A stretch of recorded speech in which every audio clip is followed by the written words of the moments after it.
नमस्कार प्रिय विद्यार्थियों, मैं महेंद्रपाल शर्मा एक बार फिर से आप सभी का आपके अपने YouTube channel MP Sharma Hindi classes पर हार्दिक स्वागत करता हूं। प्रिय विद्यार्थियों, हम अपने पूर्व कालांश में मेरे संग की ओर थे, जो कक्षा 9वीं की पूरक पुस्तक कृतिका भाग 1 का द्वितीय पाठ है, पर चर्चा कर चुके हैं, जिसमें हमने लेखिका की नानी, उसकी माँ और उसकी परदादी के व्यक्तित्व पर चर्चा की है। आज के इस वीडियो कालांश में हम लेखिका और उसके भाई बहनों के व्यक्तित्व पर चर्चा करेंगे। तो आइए प्रारंभ करते हैं आज का वीडियो कालांश, जिसके प्रारंभ में हम लेखिका पर अपने पूर्वजों का प्रभाव इस मुख्य विषय पर चर्चा करेंगे। लेखिका अपनी माँ के संस्कारों के कारण लड़की होने पर कभी हीन भावना से ग्रस्त नहीं हुई। उसने कभी नहीं सोचा कि मैं इस काम को नहीं कर सकती क्योंकि मैं लड़की हूँ। वह नानी के कारण देश के आज़ादी के मामले में रोमानी बनी रही, अर्थात उसने अपना पूर्ण योगदान दिया देश की आज़ादी के लिए, जिस तरह से वो योगदान दे सकती थी, प्रत्यक्ष या अप्रत्यक्ष रूप से, दोनों प्रकार से। जब देश की आज़ादी का जश्न मनाया गया, अर्थात जब हमारा देश 15 अगस्त 1947 को स्वतंत्र हुआ और उसका उत्सव मनाया गया दिल्ली के अंदर, देश के प्रथम प्रधानमंत्री पंडित जवाहरलाल नेहरू ने लाल किले पर तिरंगा फहराया। जब उसका जश्न मनाया गया तो दुर्भाग्यवश या दुर्भाग्य से लेखिका को टाइफाइड हो गया, क्योंकि उस समय टाइफाइड का काफ़ी प्रकोप था। डॉक्टर साहब ने जश्न में जाने से मना किया। डॉक्टर उनके नाना के मित्र थे तथा नाना से भी बढ़कर थे। लेखिका जश्न में जाने के लिए खूब रोई तड़पी। तब 9 वर्ष की लेखिका का मन बहलाने के लिए उनके पिता ने ब्रदर्स काराम जोव नामक उपन्यास पकड़ा दिया। लेखिका को किताबें पढ़ने का शौक था, अतः जब उसके पिता को छोड़कर अन्य परिवार के सभी सदस्य समारोह में चले गए तो लेखिका ने उपन्यास पढ़ना शुरू किया। उपन्यास में बच्चों पर होने वाले अत्याचार का वर्णन किया गया था। लेखिका पर इस उपन्यास का इतना गहरा प्रभाव हुआ कि इसका पहला अध्याय तो लेखिका को पहली बार में ही याद हो गया। लेखिका के सारे लेखन, जैसे जादू का कालीन, नहीं, 3 किलो की छोरी, कठगुलाब इत्यादि अनेक रचनाओं में उनका प्रभाव, अर्थात उस उपन्यास का प्रभाव देखा जा सकता है। अब हम बात करते हैं लेखिका के भाई बहन। परदादी की मन्नत के कारण पैदा हुई लेखिका और उसकी चारों बहनें लड़की होने पर कभी हीन भावना का शिकार नहीं हुई, बल्कि उन सब ने लीक पर चलने से इनकार कर दिया। उनकी सबसे बड़ी बहन थी मंजुल भक्त उर्फ रानी। इसी के लिए परदादी ने मन्नत मांगी थी। शादी के बाद मंजुल भक्त ने जैन सरनाम छोड़कर पति का सरनेम ग्रहण कर लिया और प्रसिद्ध लेखिका बनी। दूसरी बहन थी स्वयं लेखिका मृदुला गर्ग उर्फ उमा। इन्होंने भी शादी के बाद पति का नाम गर्ग अपने नाम से जोड़ लिया। लेखिका की तीसरी बहन गौरी उर्फ चित्रा थी, जो लेखन नहीं करती थी। छोटी बहन रेणु थी, वह भी नहीं लिखती थी, और 5वीं बहन अचला अंग्रेजी में लिखती थी तथा छोटा भाई राजीव हिंदी में लिखता था। अब हम बात करते हैं इन बहनों के व्यक्तित्व की, जिसमें सबसे पहले हम बात करते हैं रेणु का व्यक्तित्व। रेणु दबंग प्रवृत्ति की लड़की थी, जो अपने अनुसार जीवन जीना चाहती थी। गर्मियों के दिनों में स्कूल से आते समय उनके पिता उनको लाने के लिए गाड़ी भेज दिया करते थे, जिसमें अचला बैठ जाती थी, परंतु रेणु पैदल आती थी। उसका कहना था कि थोड़ा सा रास्ता मैं बैठकर तय करना, थोड़े सा रास्ता गाड़ी में बैठकर तय करना सामंत शाही अर्थात रईसी आदत का प्रतीक है। सामंत शाही शब्द का अर्थ होता है रईसी आदत, पैसे वाला, ठीक है ना। इसलिए वो गाड़ी में बैठ कर के स्कूल से नहीं आती थी, बल्कि पैदल ही आती थी। और इसी प्रकार बीए की परीक्षा देने के समय भी अड़ गई और बोली, परीक्षा देने का क्या फ़ायदा। सभी ने अपनी तरह से समझाया। पिता ने कहा, इससे नौकरी कर सकोगी, शादी कर पाओगी, लोग सम्मान की भावना से देखेंगे, सम्मानपूर्वक आपको देखेंगे। परंतु फिर भी वह नहीं मानी। अंत में पिता ने कहा, मैं कह रहा हूँ तुम्हें बीए की परीक्षा देनी होगी। तब उसने पिता की इच्छा पूरी करने के लिए जैसे तैसे बीए की परीक्षा पास कर ली। वह सच बोलने में माँ से भी 2 कदम आगे थी, इसलिए उसका सच सुनकर लोग हंस पड़ते थे। अगर कोई उसे इत्र देता तो वह नहीं लेती थी और कहती थी कि नहीं चाहिए, मैं तो हर रोज़ नहाती हूँ। इस प्रकार का व्यक्तित्व किसका था? रेणु का था। रेणु एक दबंग प्रवृत्ति की लड़की थी। अब हम जो है बात करते हैं चित्रा के व्यक्तित्व की। चित्रा भी रेणु की तरह दबंग प्रवृत्ति की लड़की थी। वह मन में जिस बात को सोच लेती उसे पूरा करके ही दम लेती थी। कॉलेज में पढ़ते समय वह खुद पढ़ने की बजाय दूसरे बच्चों को पढ़ाने की ओर अधिक ध्यान देती थी। लेखिका कहती है कि यही कारण है कि उसके अपने अंक अपने शागिर्दों अर्थात शिष्यों से कम आते थे। शादी के समय भी उसने एक लड़के को पसंद कर लिया और उसी से शादी करने का ऐलान कर दिया।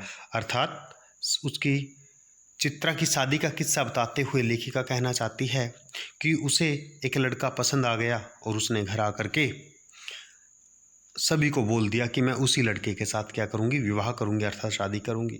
लेकिन हैरानी की बात है कि खुद लड़के को इस बात का पता नहीं था और समय आने पर उसने लड़के को बता दिया, स्वयं ही बता दिया चित्रा ने। और यह स्पष्ट रूप से कह दिया, उस लड़के को इस बात को स्पष्ट रूप से कह दिया कि वह जो कुछ सोच लेती है उसे करके ही दम लेती है। अर्थात अगर मैंने आपसे विवाह करने का निश्चय किया है तो ये मैं इस कार्य को पूरा करके ही दम लूँगी। और यही इसी के परिणाम स्वरूप लड़के ने जल्दी ही हथियार डाल दिए। अर्थात उसकी जिद के सामने वह लड़का जो है नतमस्तक हो गया और उसने विवाह करने के लिए हाँ कर दी। अब हम बात करते हैं अचला के व्यक्तित्व की। अचला जो सबसे छोटी बहन थी लेखिका की सबसे छोटी बहन अचला। उसने पहले एमए अर्थशास्त्र से की, फिर पत्रकारिता में दाखिला लिया और फिर पिता की इच्छा अनुसार शादी भी कर ली। वह लीक पर ही चलती प्रतीत हुई। यानी कि हमने पढ़ा है पाठ में कि उसकी जितनी भी बहनें थी, स्वयं लेखिका और उसकी जितनी भी बहनें थी, वह लीक से हटकर चलने वाली प्रवृत्ति की जो हैं लड़कियां थी। लेकिन जो सबसे छोटी बहन थी वो लीक पर ही चलती प्रतीत हुई, जो समाज की रूढ़िवादी विचारधारा है उस पर ही चलती हुई प्रतीत हुई। लेकिन 30 वर्ष की आयु में उसने भी लीक से विद्रोह कर दिया, यानी कि अपने उस पथ को छोड़ दिया और लेखिका बन गई। हमने पीछे पढ़ा है कि वो अंग्रेजी में लिखती थी। सभी बहनों में लीक से हटने का गुण रहा, परंतु घर गृहस्थी और विवाह की परंपरागत तरीकों को किसी ने नहीं छोड़ा। अर्थात उनका किसी प्रकार का विवाह विच्छेद, जिसको हम तलाक कहते हैं, ऐसी गृहस्थी नहीं आई। हाँ, लेखिका कहती है पाठ के मूल भाव में कि उनकी गृहस्थी में कठिनाइयाँ जो हैं वो आई, लेकिन उनका समाधान उन्होंने तलाक से नहीं निकाला, बल्कि आपस में बैठ करके विचार विमर्श करके उस समस्या का समाधान किया। उनका विश्वास था, सभी बहनों का विश्वास था कि पति बदल लेने से कोई प्रयोजन सिद्ध नहीं होता, अर्थात समस्या का समाधान नहीं होता, बल्कि उस समस्या के समाधान को खोजने के लिए विचार विमर्श करना जरूरी होता है। इसलिए उन्होंने जो गृहस्थी और विवाह की परंपरागत जो तरीके होते हैं को किसी ने भी नहीं छोड़ा। अब हम बात करते हैं लेखिका द्वारा किए गए समाज हित में कार्य कि लेखिका ने समाज हित में क्या क्या योगदान दिया। जब लेखिका की शादी हो गई और शादी के बाद लेखिका अपने पति के साथ बिहार के एक छोटे से कस्बे डालमिया में पहुंची। डालमिया पहुंचने पर लेखिका देखती है कि वहां पर नर और नारी में अंतर समझा जाता है, स्त्री और पुरुष में अंतर समझा जाता है। तथा जो औरतें होती हैं, जो नारी होती हैं, अगर अपने पति के साथ सिनेमा देखने भी जा रही है ना, तब भी वो उनसे दूर बैठ करके सिनेमा देखती है। नारियों की ऐसी स्थिति देख करके लेखिका ने वहाँ नर और नारी के अंतर को दूर करने के लिए वहीं की अर्थात डालमिया नगर की ही शादीशुदा औरतों को दूसरे मर्दों के साथ नाटक में अभिनय अर्थात एक्टिंग करने के लिए तैयार किया, उनको मनाया और 4 साल तक कई नाटक किए तथा अकाल राहत कोष के लिए धन इकट्ठा किया। उसके साथ साथ इसके बाद जब लेखिका अपने पति के साथ कर्नाटक जाती है तो कर्नाटक में जाकर के उन्होंने जो है एक विद्यालय का निर्माण किया। कर्नाटक में विद्यालय का निर्माण, लेखिका अपने पति के साथ कर्नाटक के एक छोटे से कस्बे बागलकोट में पहुंची। वहां कोई ढंग का विद्यालय नहीं था अर्थात स्कूल नहीं था जहां वह अपने दोनों बच्चों को पढ़ा सके। उसने पास के कैथोलिक बिशप से प्रार्थना की, यानी कि एक क्रिश्चियन संस्था, उससे प्रार्थना की कि वे वहाँ सीमेंट के कारखाने की सहायता से एक प्राइमरी स्कूल खोल दें। लेकिन बिशप ने वहाँ क्रिश्चियन संख्या कम होने के कारण लेखिका को स्कूल खोलने से मना कर दिया। उन्होंने कहा कि यहाँ पर जो क्रिश्चियन हैं उनकी संख्या कम है, इसलिए हम ऐसा जो है कार्य नहीं कर सकते अर्थात स्कूल नहीं खोल सकते। लेकिन साथ ही साथ उन्होंने कहा, लेखिका को कहा कि यदि आप विश्वास दिलाए कि वह स्कूल लगभग अगले 100 वर्षों तक चलता रहेगा तो हम स्कूल खोल सकते हैं। यह सुनकर लेखिका क्रोधित हो गई अर्थात काफ़ी दुखी हुई और क्रोधित हो गई तथा उसने अपने मन में संकल्प किया कि वह स्वयं अंग्रेजी, हिंदी और कन्नड़ इन 3 भाषाओं को सिखाने वाला स्कूल खोल कर रहेंगी और उसे कर्नाटक सरकार से मान्यता दिलाएंगी। उसने कुछ अन्य लोगों की सहायता से यह काम पूरा किया और अन्य सरकारी अफसरों के बच्चे भी उसी स्कूल में पढ़े। इस प्रकार लेखिका ने अपनी जिद को हर जगह पूरा किया, विशेषकर लेखन के मंच पर। अब हम बात करते हैं रेणु की जिद की। रेणु की स्कूल जाने की जिद, लेखिका की जिद रेणु की जिद के सामने कुछ भी नहीं है। सन 1950 की बात है जब एक दिन दिल्ली में एक साथ 9 इंच वर्षा हुई। पूरा नगर पानी से लबालब भर गया। कोई भी वाहन बाहर ना निकला, यातायात ठप हो गया। स्वाभाविक था स्कूल बंद हो गए होंगे, किंतु रेणु ने स्कूल जाने की जिद ठान ली। उसने समझाया कि स्कूल बंद होगा, उसे समझाया गया कि स्कूल बंद होगा, परंतु यही कहती आपको कैसे पता। जो कहता कि स्कूल बंद होगा, लेकिन वो कहती है कि आपको कैसे पता, शायद स्कूल खुला हो। आखिरकार वह स्कूल गई। स्कूल का चौकीदार उसे देखकर दंग रह गया।